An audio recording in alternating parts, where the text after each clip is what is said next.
Salut tout le monde, j'espère que vous allez bien. On se retrouve aujourd'hui avec cette chute de lamellé collé de hêtre en 3 cm d'épaisseur. J'ai décidé de faire une planche à découper personnalisée. Donc planche à découper d'une dimension que j'ai déjà définie de 28 cm sur 40 cm. En fait, j'ai gardé les proportions d'une planche à découper classique qu'on retrouve, je pense, celle-ci chez Ikea. Mais je pense qu'en bois, ça va rendre beaucoup mieux en tout cas. Et donc l'idée sur le bois, c'est déjà de faire la découpe de la planche. Ce sera de créer une bordure, une rainure du moins, dans la planche pour récupérer éventuellement le jus de la viande découpée ou bien l'eau des légumes lorsqu'on les découpe. C'est toujours mieux d'avoir une rainure pour garder les liquides. On va aussi créer une poignée dans le bois. Je vous montrerai comment ça fonctionne.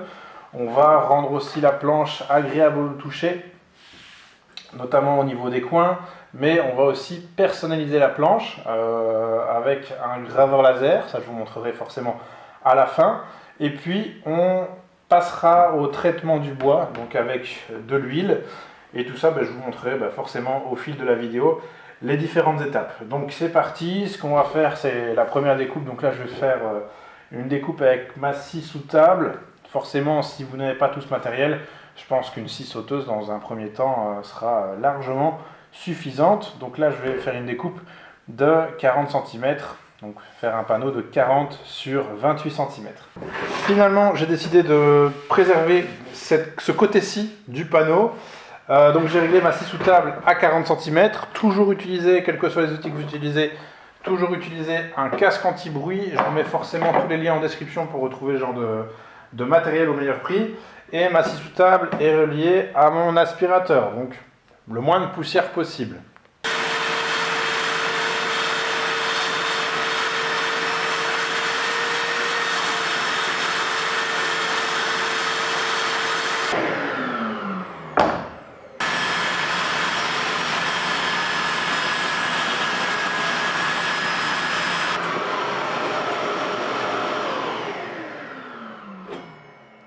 J'ai donc ici la base de ma planche à découper. Toujours, je veille à bien garder le plateau. Ici, je regarde lequel est le plus joli. Alors, c'est clairement celui-ci. Maintenant, ce qu'on va faire, c'est réaliser les rainures sur tous les contours. Alors, en ce qui me concerne, je vais encore y réfléchir un petit peu, mais je vais faire en sorte de placer donc des rainures à 2 cm du bord ici. Donc sur absolument tout le contour. Et pour ça, je vais utiliser mon affleureuse.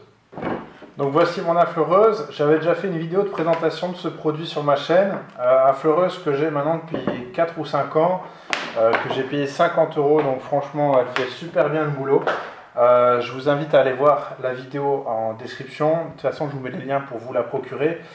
Pour 50 €, c'est un outil qui fait des merveilles. Vous allez voir, on va l'utiliser à 2 reprises dans cette vidéo. J'ai forcément une fraise spécifique pour pouvoir réaliser une rainure. Malheureusement, j'ai perdu le guide de mon affleureuse. Du coup, je vais devoir fixer des guides moi-même ici sur ma planche à découper pour pouvoir venir faire au bon endroit la rainure. La tête ici qui est mise n'est pas la bonne, mais vous avez compris le principe. Je vais devoir fixer ici donc des guides bien parallèle au bord de la planche pour savoir où faire précisément donc mon sillon dans le bois. Pour définir un trait parfaitement parallèle, pas d'inquiétude, il y a des équerres comme celle-ci qui fonctionnent nickel et qui permettent justement de faire des traits parfaitement parallèles au bord. Pareil, je vous mets les liens en description. Donc ici avec mon crayon Pica, qui est d'une efficacité remarquable, que je peux tailler ici directement sur le capuchon, eh bien je vais définir mon point qui est à 6 cm et demi par exemple du bord ici, parce que j'ai défini que entre ma fraise et le bord de la semelle j'avais déjà 4 cm et demi. Étant donné que je veux le sillon à je vais dire 2 cm finalement du bord ici, eh bien forcément je vais placer mon guide à 4,5 plus 2 cm, donc je vais le placer à 6 cm et demi du bord. Donc c'est parti, pour dessiner à 6 cm et demi du bord, eh bien je me mets à 6,5.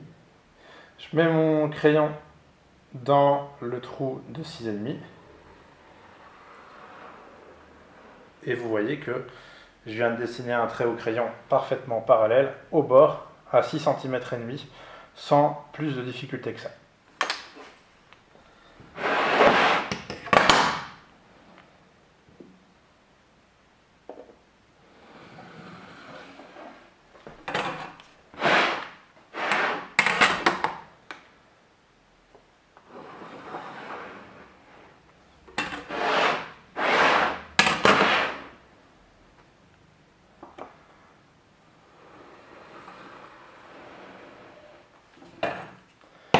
Et voilà, je suis faire un cadrage et je sais que mes guides, je vais pouvoir venir les mettre le long des traits, tout simplement.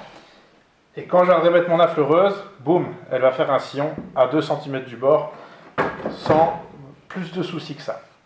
Donc j'ai bien placé la bonne fraise sur mon affleureuse. Il faut bien veiller à bien serrer la vis ici, parce que si la fraise se dérègle, bouge un petit peu, votre sillon va être plus ou moins profond, ce qui est quand même assez problématique.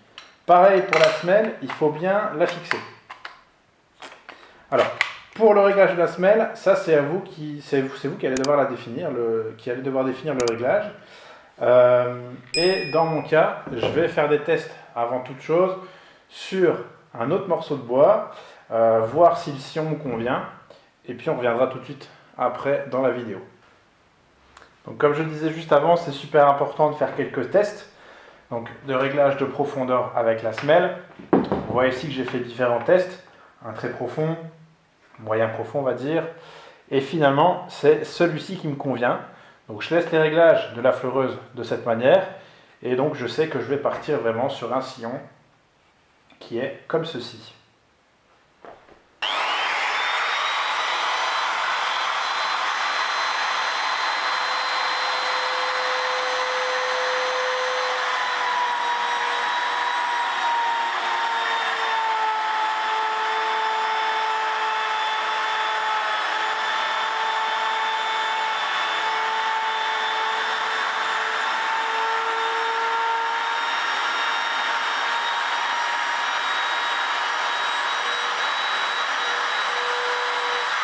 Donc je viens de réaliser mon premier sillon.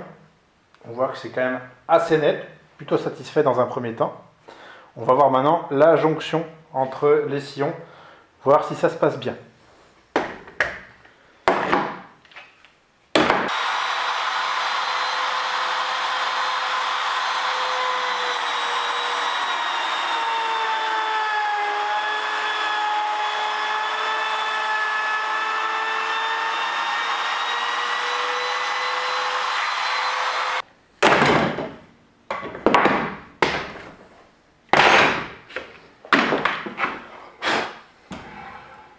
Donc on voit ici que la jonction est vraiment pas mal du tout. Je suis très satisfait de ce premier angle.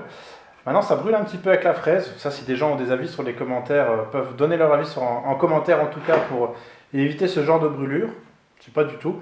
En tout cas, je passerai un petit coup de ponçage de toute façon à ce niveau-là, aux endroits où c'est un peu plus, où ça a un petit peu chauffé. Et quand bien même, en principe, l'huile de finition devrait faire disparaître la plupart de ces brûlures. Quand bien même, ça ajouterait peut-être un aspect un peu plus rustique à l'ensemble. Donc c'est parti, je fais mon troisième sillon.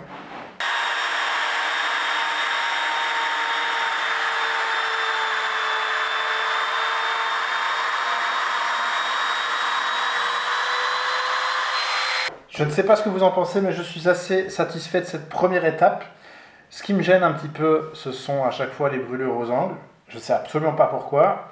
Et l'autre détail qui me gêne, c'est que je suis allé un petit peu trop loin sur ce sillon-ci, malheureusement. Voilà, donc il y a peut-être 2-3 mm, mais ça se voit. Après, on peut dire que c'est ma signature. Mais en tout cas, ce qui est sûr, c'est que ce petit défaut va faire que c'est de ce côté-là que je vais faire ma poignée. Donc je vais faire mon trou de ce côté-là, tout simplement pour détourner l'attention de ce défaut. Et du coup, il faut que ma poignée, elle en jette un maximum. En tout cas, je vais essayer de m'appliquer. Donc ça va être réalisation de la poignée maintenant. Pour la poignée, À mon avis, je vais partir sur une poignée qui soit aussi longue que celle-ci. Maintenant, en termes de largeur, j'ai un peu de mal à comprendre pourquoi elle a cette forme. Peut-être pour qu'on puisse pendre la planche, mais dans ce qui me concerne, ça ne m'intéresse pas. Mais ce qui est sûr, c'est que je vais de toute façon aller vers une largeur de poignée de 25 mm, tout simplement parce que la seule mèche à bois plate que j'ai, la plus grande en tout cas, fait 25 mm. Donc je vais d'abord définir son emplacement, je vais bien la centrer à ce niveau-là, et puis on va pouvoir commencer à créer donc cette poignée à ce niveau-là. Alors ce que j'ai déjà pu constater, c'est que cette poignée fait 14 cm de longueur, ce que je trouve un peu abusé. Donc je pense que je vais partir sur 12 cm. Et donc c'est parti, je vais maintenant passer à l'emplacement donc de cette poignée qui fera 2,5 avec des arrondis ici sur 12 cm de longueur. Ici, perceuse à colonne de la marque Parkside, j'ai même pas payé 30 €, j'ai eu un super bon prix. Mèche à bois plate de 25 mm. Et bien me voilà donc dans une maison en rénovation. Il y a le lampadaire qui m'a frôlé la tête, qui est tombé et qui s'est décroché. Il m'est tombé sous le pied, mais tout va bien. Ça, c'est les délires de tournage quand même. C'est parti, je vais pouvoir donc commencer à faire mon trou, donc premier trou de la poignée.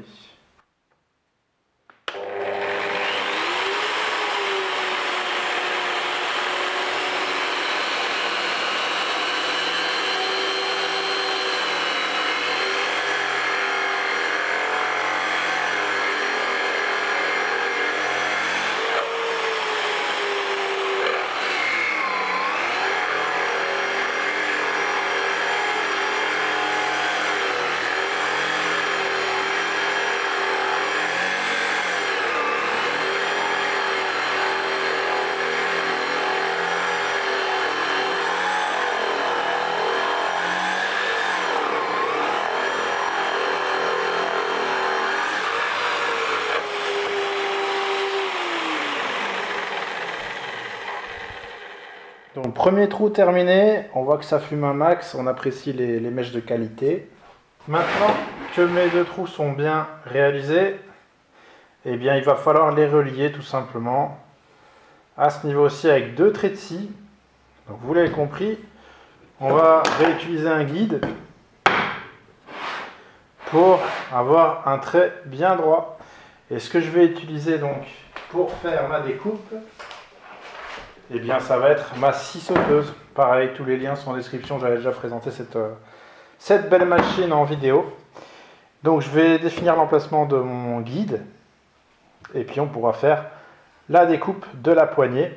Et vous allez voir que ça va faire un bel arrondi.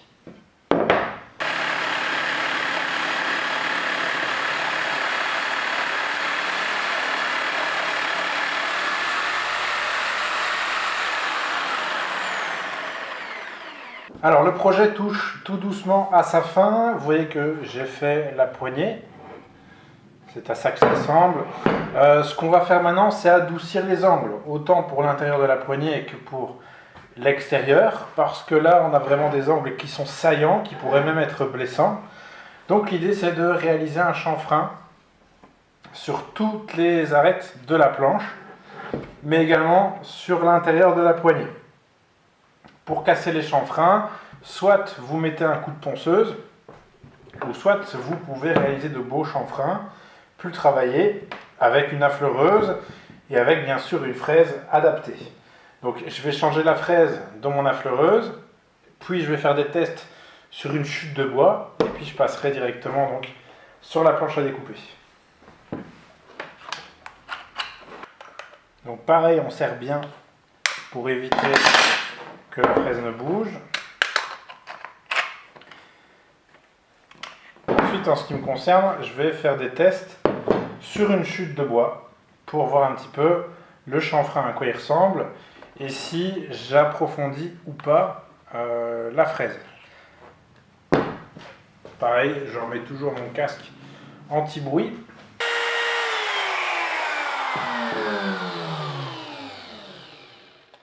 Alors j'aime beaucoup le dernier chanfrein que je viens de faire, donc c'est celui que je vais appliquer sur la planche.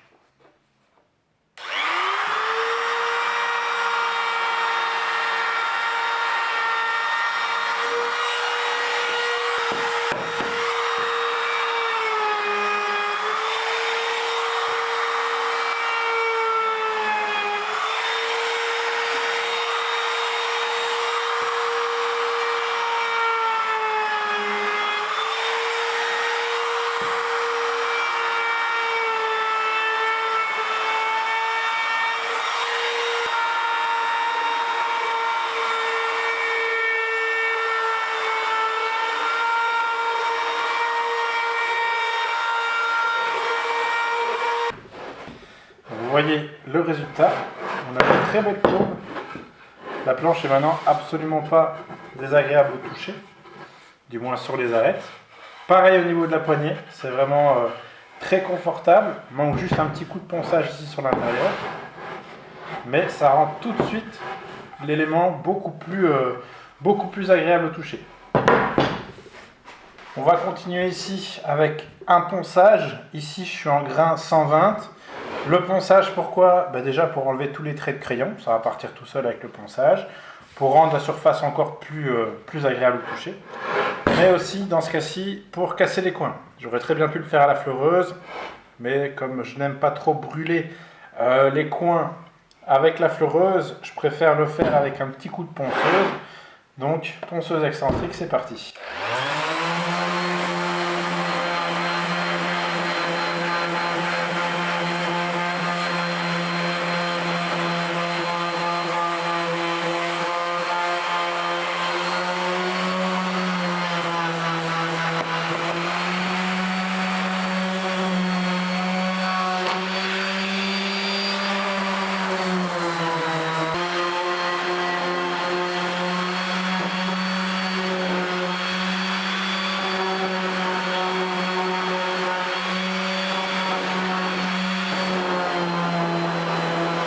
Pour du ponçage un peu plus en minutie, j'ai un multitool ici avec une tête avec un abrasif, et je vais pouvoir, grâce à cette tête ronde, venir poncer ici tout l'intérieur de la poignée.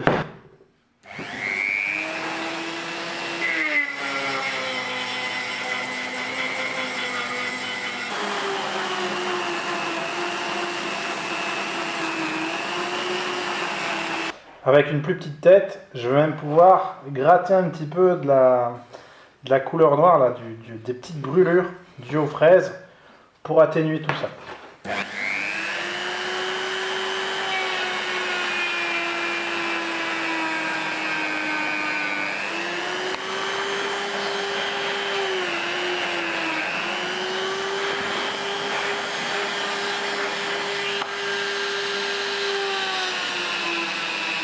Maintenant, on va passer à la personnalisation de cette planche à découper.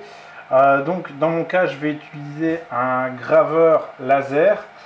J'ai certainement déjà fait une vidéo, ou alors elle va venir sur la chaîne pour vous présenter ce produit, qui est du top niveau. Donc, vous voyez, il y a toute une liaison qui est faite avec l'ordinateur. J'ai créé une police d'inscription pour justement personnaliser la planche. Et ce que j'ai créé donc comme texte, eh bien, il va être gravé donc sur le bois directement, et c'est ce que je vais faire maintenant avec cet appareil. Je vous mets aussi les liens en description pour retrouver ce produit au meilleur prix. C'est vraiment un truc qui fait un boulot extraordinaire. On se retrouve juste après la gravure.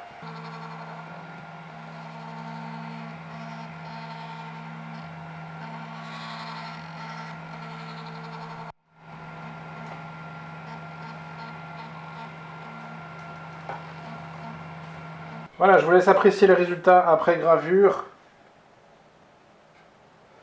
Alors on voit que j'avais pas bien fait mon boulot en plaçant le graveur. On voit ici que j'étais vraiment sur le fil. Si la gravure était tombée dans la rainure, ça l'aurait clairement pas fait. Mais là, je suis très satisfait du résultat en tout cas. Et donc maintenant, ce qu'on va faire, c'est passer à l'étape de finition. Alors, comme c'est une planche à découper, on ne peut absolument pas utiliser un produit qui ne soit pas comestible. C'est pourquoi on va utiliser dans notre cas de l'huile de pépins de raisin pour justement appliquer donc une huile de finition sur la planche pour la protéger. Donc l'avantage déjà par rapport à une autre huile comme l'huile d'olive par exemple, c'est qu'elle est beaucoup moins odorante. Parce que si vous mettez de l'huile d'olive, j'ai déjà lu ça sur internet, c'est pas un super bon conseil parce que l'huile d'olive a quand même une forte odeur. Donc si vous voulez que vos aliments prennent l'odeur de l'huile d'olive, voilà, rien de mieux que de mettre de l'huile d'olive, mais je vous conseille donc de mettre de l'huile de pépins de raisin. Et vous allez voir que ça s'applique très simplement. Qui plus est, dès que vous trouvez que votre planche n'a plus suffisamment d'huile et perd un peu de sa couleur, vous allez voir la couleur que ça va prendre une fois qu'on aura mis l'huile dessus, eh bien vous pouvez en remettre. Voilà, vous avez toujours ça dans votre stock en principe. Donc je prends du sopalin, et puis rien de très compliqué, nous allons appliquer de l'huile sur toute la planche. Vous allez voir que la couleur de la planche va foncer un petit peu. Et au fil des mois, au fil du temps, elle va reprendre sa couleur naturelle. Alors évidemment, cette planche à découper, il ne faut surtout pas la mettre au lave-vaisselle, ce serait une grave erreur. Et vous voyez que ça s'applique très simplement.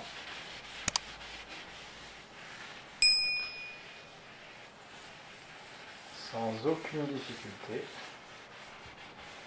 Et vous voyez que ça rend quand même une assez belle couleur qui va être conservée. Alors l'huile de pépins de raisin, elle va mettre peut-être 1 ou 2 heures pour sécher. Par sécurité, prévoyez 3 heures. Mais en tout cas, vous voyez que le bois boit absolument bien l'huile. Et évidemment, je vais en appliquer sur toutes les tranches. Ça, c'est un peu plus difficile de lui faire rentrer l'huile par les tranches.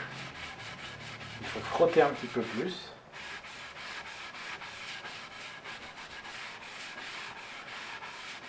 Vous voyez quand même déjà bien la couleur qui a changé. Donc là, pas d'huile et boum, de l'huile. Alors elle reluit un peu, forcément il faut bien sûr attendre que ça sèche.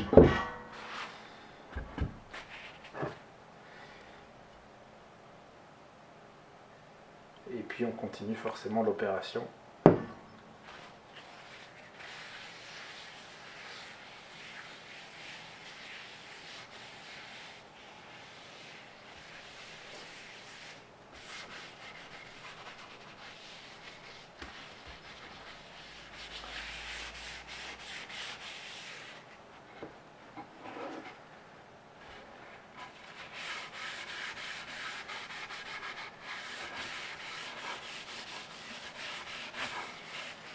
Alors à la caméra, on voit qu'il y a quelques dépôts selon l'angle avec lequel on regarde la planche.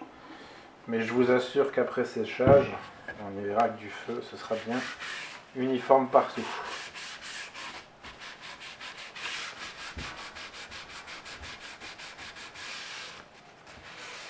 Pareil, un sopalin peut un peu se désagréger au fil du frottement. Mais pareil, une fois que la planche sera bien sèche, on pourra enlever le sopalin sans aucun souci. Donc vous avez une technique en tout cas pour protéger votre bois de manière durable, écologique et absolument pas absolument pas toxique justement à l'usage. Vous allez pouvoir couper tous vos aliments par la suite dessus. Vous n'aurez pas de problème d'odeur, de goût quelconque. Et comme je disais, une fois que vous trouvez que votre planche elle redevient plus claire, perso j'en avais déjà fait une il y a 6 mois, Bah, je pourrais en remettre, mais j'ai jamais eu besoin d'en remettre en tout cas. Hop, la poignée c'est un peu plus chiant. Oui, mes doigts sont tout huileux.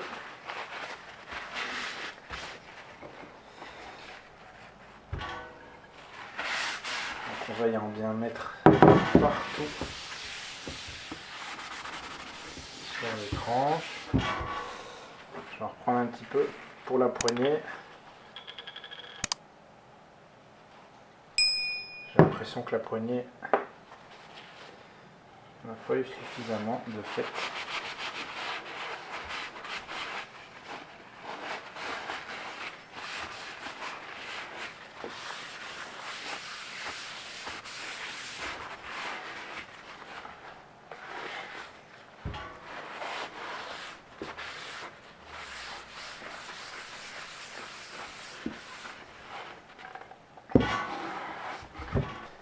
Donc cette vidéo prend fin, j'espère en tout cas qu'elle vous aura plu, que toutes les étapes expliquées étaient claires. Vous avez vu, c'est pas trop compliqué, ça ne demande pas non plus des outils invraisemblables.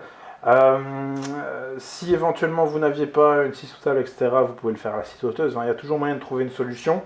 Dans tous les cas, moi j'ai mis plus ou moins 2 heures pour faire cette planche. À savoir aussi que j'ai dû m'occuper des caméras, donc on va arrondir ça à 1h45, je dirais, sans devoir filmer, etc. C'est vrai que ça prend un peu de temps. Ce qui prend surtout beaucoup de temps, c'est de ne pas se tromper au niveau ici du travail avec la fleureuse pour faire les sillons. Ça, j'avoue qu'il a fallu quand même être concentré. Il y a une petite rature à ce niveau-là. Il faudrait peut-être créer un gabarit pour ne pas avoir tous ces soucis, pour faire ces choses-là de manière plus rapide, si je devais en faire en série, par exemple.